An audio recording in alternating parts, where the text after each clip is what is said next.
Yo tout le monde, c'est Oxas, on se retrouve aujourd'hui pour une vidéo donc de focus sur Hereda. Je sais que vous êtes plusieurs à l'attendre.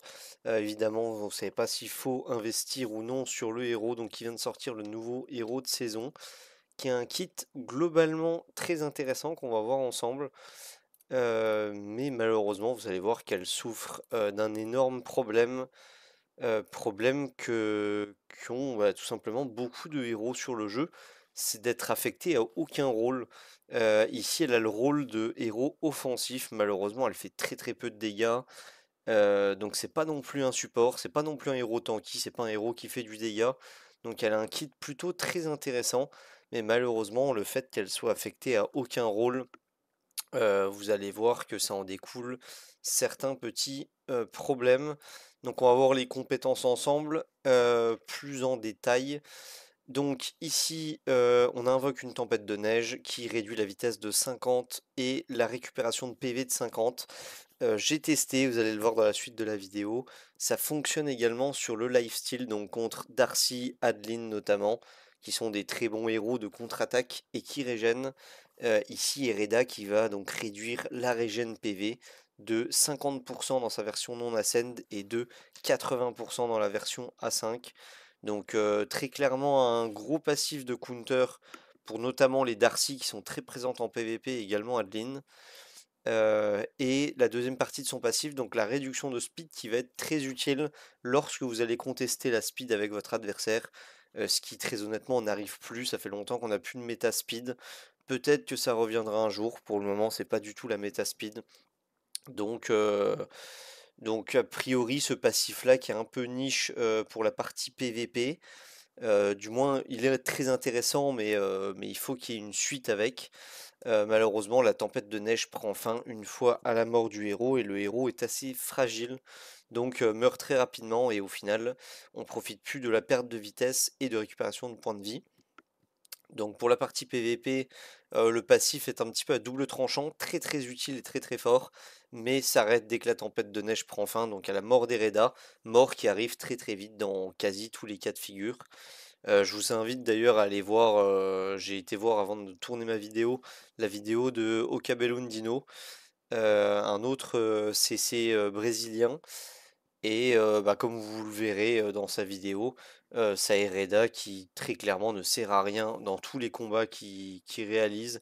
Ça devient du Hydril versus Hydril dans pas mal de combats, donc c'est vraiment très très faible comme héros en termes de survie.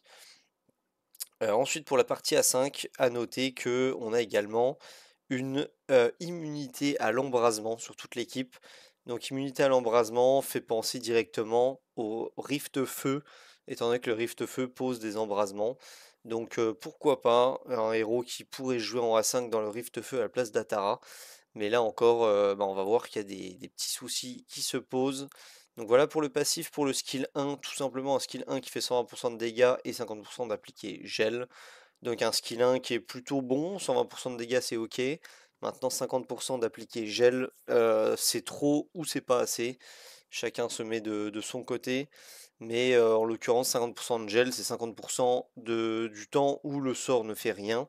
50% de chance pardon, où on va appliquer gel. Et le gel sera retirable avec Hereda. C'est pas comme à Talan ou Aquamancien où le gel ne peut pas se retirer. Donc ici c'est un gel retirable malheureusement, donc ça rend le S1 pas très très fort je pense. Ensuite le S2 qui quant à lui est extrêmement fort, inflige 120% de dégâts à 3 ennemis aléatoires et prolonge le délai de compétence ultime de 2 tours. Donc ça c'est extrêmement fort comme S2, donc qui rentre dans le domaine PVP avec le passif qu'on a vu. Donc un perso plutôt orienté PVP jusqu'à maintenant. Euh, Via donc cette fameuse prolongation de délai de la compétence ultime, de 2 cycles, et ce passif donc qui, je le rappelle, réduit la speed de toute l'équipe adverse de 50 et la récupération de PV de 50% ou de 80 même dans la version Ascend. Donc le S2 et le passif sont extrêmement intéressants pour du PVP, le S1 est malheureusement trop aléatoire et pas incroyable, et on passe donc au S3. Le S3 qui inflige 150% de dégâts à tous les ennemis. Si les PV actuels de la cible sont inférieurs à 50%, les dégâts augmentent alors à 100% supplémentaire, donc le S3 qui fait assez mal sur des ennemis finalement qui vont être en dessous de 50% de PV, donc notamment la Rift Feu, tout de suite on pense également, et tue instantanément la cible s'il s'agit d'un ennemi feu inefficace contre les boss. Donc ça c'est exactement comme G2. Dans la théorie c'est vraiment super de pouvoir one-shot un ennemi feu. En revanche la traduction française nous a joué des tours. Ça tue instantanément les cibles feu avec ce S3 qui sont inférieurs à 50% de points de vie. Donc la condition du début est gardée pour le tuer instantanément, ce qui est la même condition que G2 de mémoire. Je sais plus si c'est 40% ou 50% G2, mais c'est la même chose. Il faut que l'ennemi ait moins de ces PV là avant même de subir ce S3. Donc un S3 qui peut également être intéressant en PVP, et on verra donc pour les tests PVP. Donc je vous montre vite fait les glyphes, voilà. Comme ça vous avez un petit coup d'œil sur les glyphes avant de vous investir sur ce héros.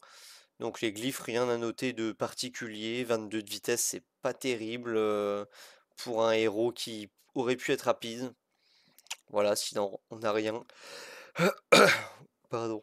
On n'a rien de particulier.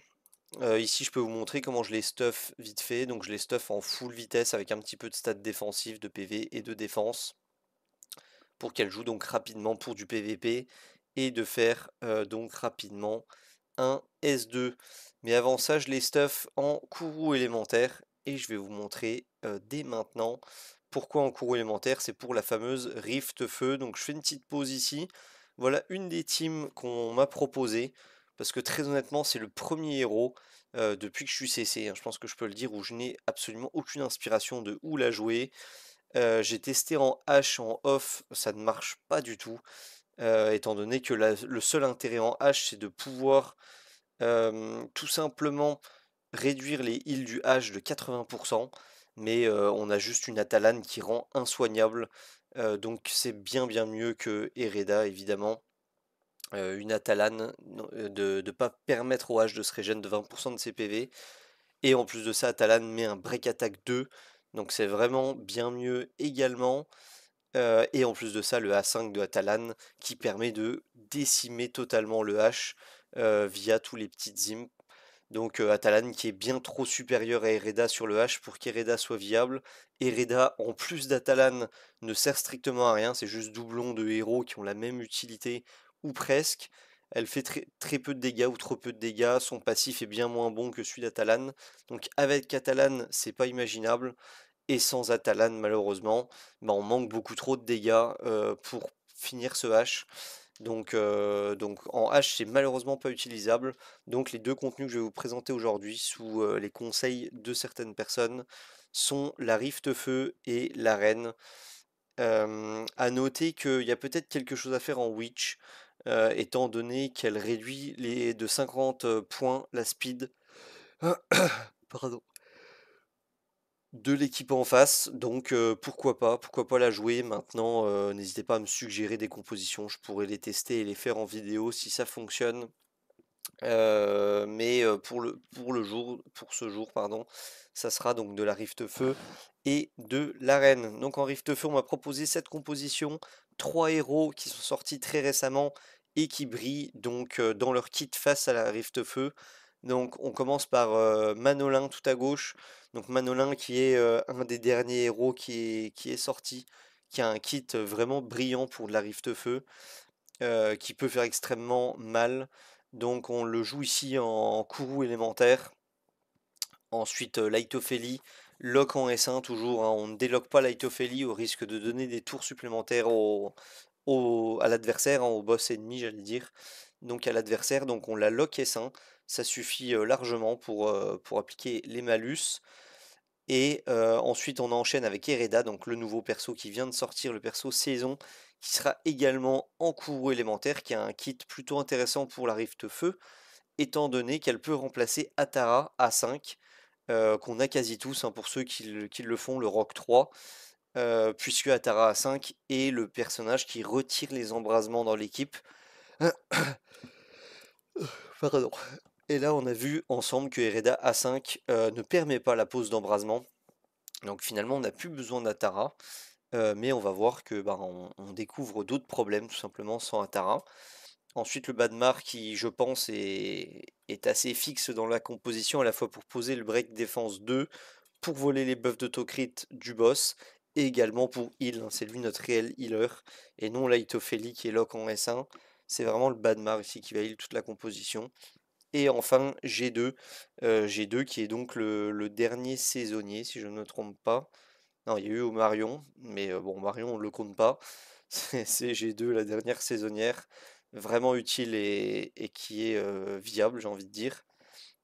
Donc cette petite G2 bah, qui est probablement le meilleur outil sur de la Rift Feu aujourd'hui.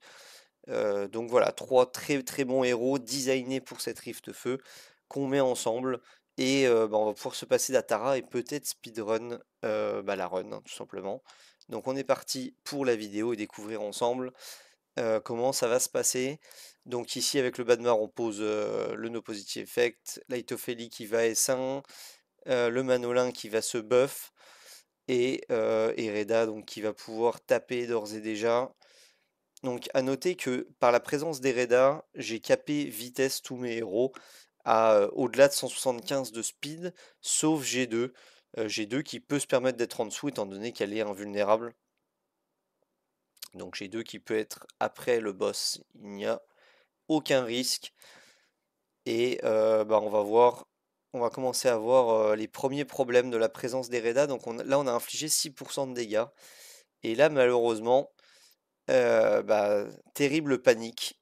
Terrible panique étant donné que effectivement on n'a pas de stack d'embrasement grâce à Hereda A5, mais j'aperçois qu'on a des bombes. Et en fait j'avais totalement oublié que c'est également le rôle d'Atara de retirer les bombes. Donc ici on n'a absolument rien qui va retirer les bombes, excepté le passif de l'Aitophélie. Et là je fais pause hein, parce que le boss vient de réaliser une hécatombe. Donc, comme je disais, on n'a que l'Aitophélie par chance, parce que ça aurait pu être quelqu'un d'autre qu'elle dans la composition, pour que la composition fonctionne. Mais ici, donc, on a une Laitophélie qui aurait pu cleanse les bombes, mais malheureusement, ça ne sera clairement pas suffisant. Alors pourquoi c'est pas suffisant? Tout simplement parce que le Atara a encore une autre utilité, même deux autres utilités en réalité. Donc elle retire les embrasements. Elle va retirer également les bombes. Elle va poser le break attack 2, qui ici n'est pas présent sur le boss. Donc le boss qui est libre de ses dégâts finalement. Il n'est pas sous break attack 2. Et également bah, Tara qui tout simplement apporte de la défense à toute l'équipe, donc de la tankiness qui fait que l'équipe ne peut pas mourir. Donc via le break attack 2, via la défense, via le retrait des bombes, le retrait des embrasements. Donc Atara qui est extrêmement complète pour la Rift Feu, contrairement à Hereda malheureusement, qui n'est tout simplement pas viable, hein. On le voit ici, on est dans les tout premiers tours et bah, ça sert à rien de continuer. Je sais plus combien de temps je continue. Sûrement un cycle, mais bah, on verra qu'Hereda, voilà, c'est pas en faisant des 28 000 qu'elle va tomber. 37% de vie au boss feu malheureusement, donc on peut quitter. C'est la fin de ce test-là. On peut passer au second test. Donc le test là est plutôt simple. Je vais mettre une petite pause ici. Donc on réintègre Atara dans les rangs et en fait on joue tout simplement la composition qu'on joue avec tous les nouveaux persos hauts à chaque fois jusqu'à ce que ça passe. Donc c'est-à-dire Atara, Badmar, Sovan, Laitophélie. Laitophélie qui est remplaçable par Poros, je le rappelle, puisque l'Aitophélie on la log juste S1, c'est pour poser la marque et accélérer la run et les dégâts. Et enfin donc Hereda en seul et unique DPS. Et vous allez voir qu'on s'est créé des problèmes grâce à cette Hereda, ou à cause de cette Hereda, puisque grâce à elle, donc on a bien toute l'équipe qui joue avant le boss en Rift Feu. Et en fait, bah, je m'y attendais pas, que ça crée des problèmes, étant donné que Sovan, si elle est avant le boss de Rift Feu, elle va pas se faire contre-attaquer, et donc elle ne va pas mourir. Donc cette Sovan qui ne meurt pas, bah, en fait Sovan qui ne meurt pas perd tout intérêt, très clairement. Le perso n'a plus aucun intérêt. Et là, donc, on a un seul espoir, c'est que cette Sauvanne parvienne à mourir à un moment donné dans la run, buff cette Hereda et qu'Hereda fasse de gros dégâts sur le boss. Donc en attendant, bah, la Sauvanne qui va réussir à stacker en attaque, donc c'est pas si perdu que ça, j'ai envie de dire. Le boss qui tape relativement fort, on voit que Sauvanne n'arrive plus à remonter systématiquement full vie, vu que le boss se buff attaque à chaque cycle.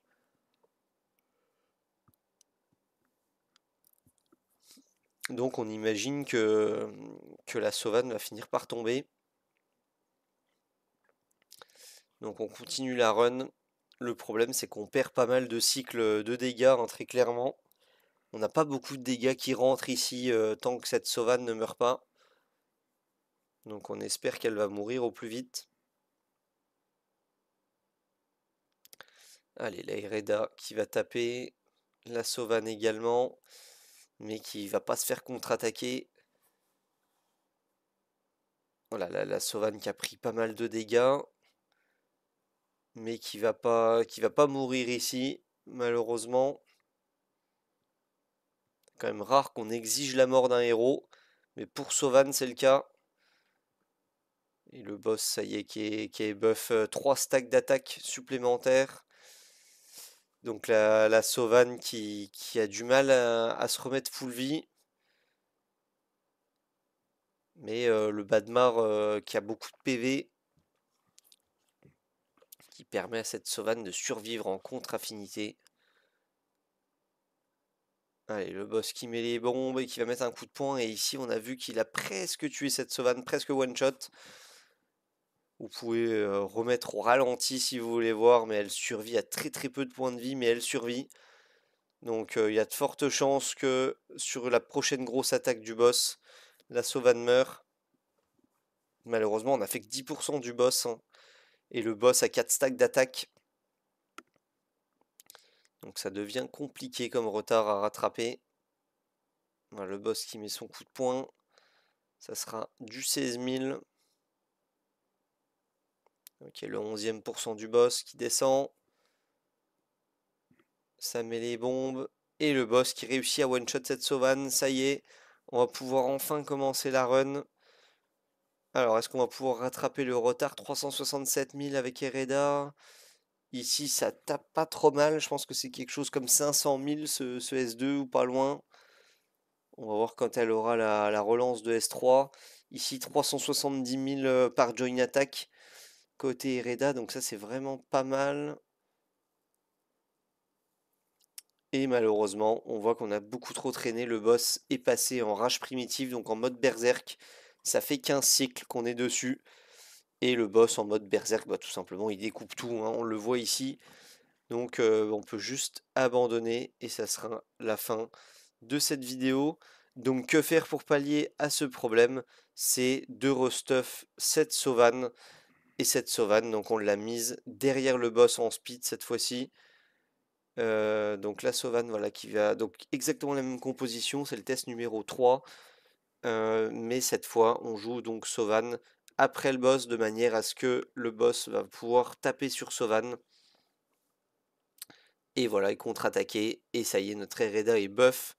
Donc là, il faut une Sauvanne avec très très peu de vitesse. Je pense même que les personnes qui ont une Sauvanne avec la scène vitesse ne peuvent plus avoir bah, tout simplement une Sauvanne qui soit, pour ceux qui l'ont book, derrière le boss. Alors le boss qui pose les bombes mais pas d'embrasement par la présence des Reda à 5, je le rappelle. Donc la Tara qui va taper ici et Reda qui fait du 252 000. On a tombé 5% de ce boss pour le moment.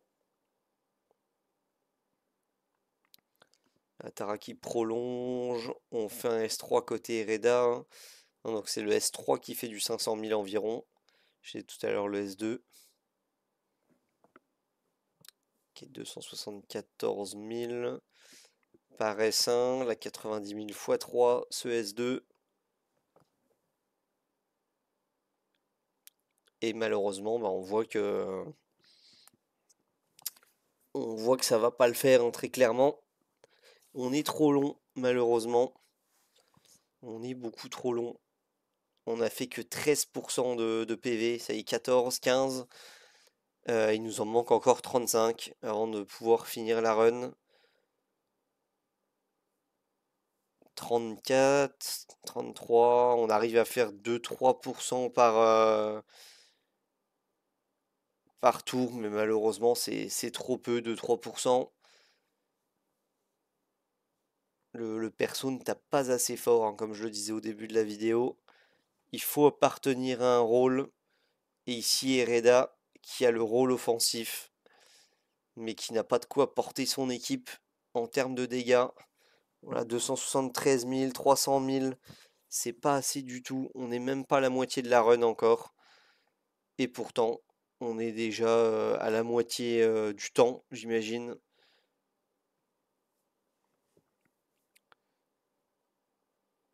On a déjà le boss en face qui a 4 stacks d'attaque. Ça y est, on a passé la moitié de la run. 23% restant. Alors, je sais plus si je continue jusqu'au bout, mais mes 23% restants, on voit très clairement que c'est mort. Il doit rester quelque chose comme 2-3 tours. Alors, non, ça y est, c'est maintenant le berserk, donc c'est même pas 2-3 tours, il ne restait qu'un tour au moment où je me posais la question. Et voilà, et le boss qui découpe tout quand il a son mode berserk qui fait beaucoup trop mal. Donc ça passera pas non plus avec cette Hereda A5 dans ce genre de composition, malheureusement.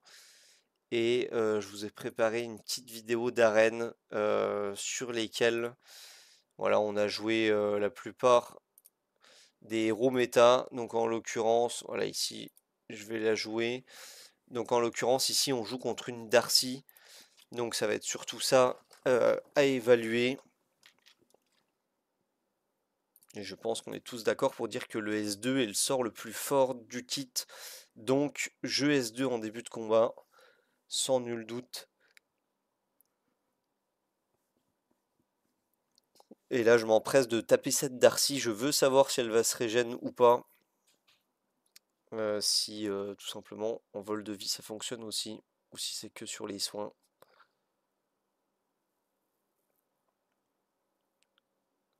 Et comme vous le voyez, en vol de vie ça fonctionne aussi. Regardez cette Darcy qui régène presque pas. Cette Darcy qui est aux portes de la mort déjà. Donc c'est vraiment une bonne nouvelle. On va S2.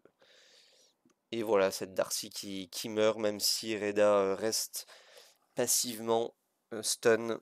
La tempête de neige ou de givre, je sais plus comment elle s'appelle, était toujours présente ici. Ok, cette Darcy qui va un peu se défouler sur notre stack. Mais ça ne suffira pas pour en venir à bout. Donc une attaque gagnée. Maintenant, est-ce que c'est réellement grâce à Hereda? Probablement qu'on aura un peu plus galéré sans Hereda pour tomber cette Darcy. Maintenant, voilà, on aurait pu remplacer par un autre héros comme Oderic ou Renatas qui se serait juste débarrassé de Darcy en one shot, tout simplement. Alors, on va affronter ce joueur-là.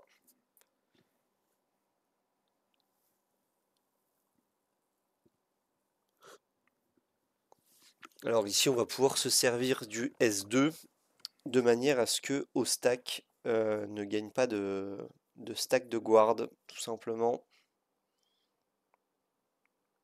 On va essayer de stun ce au stack, mais il a beaucoup de résist malheureusement.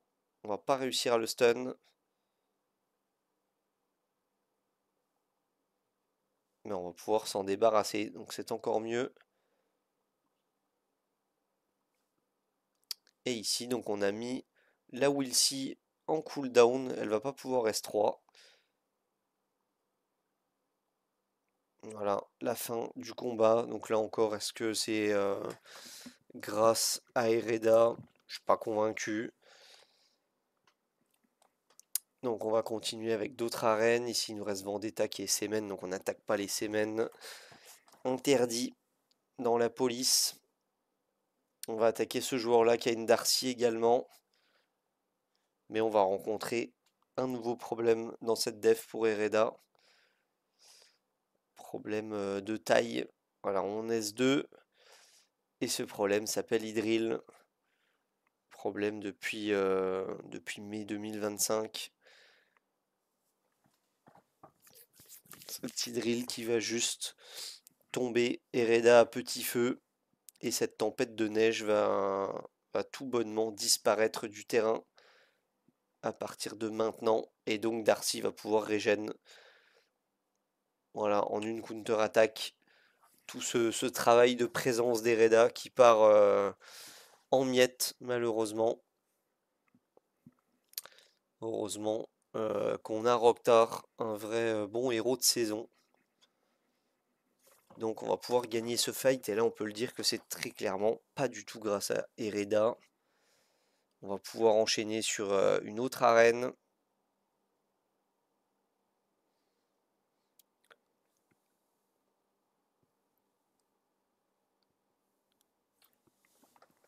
Alors on va attaquer ce joueur. Donc avec Hereda, cette fois on va stun Idril. Donc le stun qui passe, donc ça c'est une bonne nouvelle. Donc on va pas mourir des contre-attaques des contre-attaques multiples de cet Idril. Et là j'ai vérifié d'ailleurs si ça mettait en délai le S3 de Dark Castle. Et évidemment que non. Dark Castle est réputé pour avoir un S3 qui ne bouge pas, très clairement. Là, pas de chance avec cette Karma, on dévie sur la Darcy. Pas de chance avec ce stack, on dévie sur cette Darcy. Donc une Darcy peut-être full agilité, qui sait. Et la Hydril qui malheureusement proc un stun, ce qui arrange notre Karma, très clairement. Là, il y a la Karma qui va sur Darcy.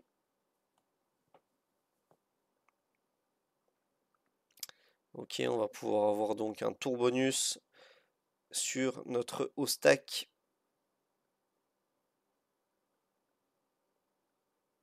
Et ça y est, on va pouvoir donc se débarrasser de ces héros-là. Et on a encore dévié sur cette Karma. Là, on fait un S3, et malheureusement, bah, les héros qui ne meurent pas instantanément, comme dit dans la description. Malheureusement. Donc sûrement à cause de l'anti-mort de Dark Castle. Et on arrive à raise ce Rokhtar, mais malheureusement, tout est en anti-mort en face. On arrive à rien tuer. On ne peut pas tuer, malheureusement. Donc là, avec notre Ostak, on va juste faire des S1 sur Karma, qui est la seule qui contre-attaque pas dans l'équipe adverse. Voilà, petit S1 ici. Et la boule de feu qui surprend de cette Darcy, qui détruit l'entièreté de notre équipe. Une boule de feu qui sort de je ne sais où, au cycle 3, et qui détruit tout simplement toute notre équipe. Et donc là, on va raise donc Hereda. Mais malheureusement, c'est terminé. Voilà, ici, on va juste S2. On a vu que le S3 fonctionnait pas juste avant sur de l'anti-mort. Donc on va juste S2. Et cette Darcy qui va se débarrasser très facilement de notre Karma. Donc on va pas rester sur une défaite. On va réattaquer avec la même attaque. Et en espérant avoir un petit peu plus de chance. Parce que là, avec toutes les déviations qu'il y a eu dans ce combat. Mais cette fois, on n'arrive pas à stun cette Hydril. Donc on va voir ce que ça donne ici. Par contre la Hydril qui elle arrive à stun. Il n'y a pas de souci, donc ce qui déclenche notre Karma. Et ici là, ça fait plaisir, la Darcy qui ne contre-attaque pas. Ah, qui ne dévie pas plutôt, parce qu'elle a contre-attaqué. Et là, est-ce qu'on peut considérer que notre Hereda a déjà fait le travail de juste S2 et faire en sorte que Darcy meure? Est-ce qu'on peut considérer que son travail est complété ou pas? À vous de me le dire dans les commentaires. Si vous avez une idée de team à jouer, n'hésitez pas à me dire également dans les commentaires. Je réponds à tous les commentaires comme certains le savent déjà, sans exception.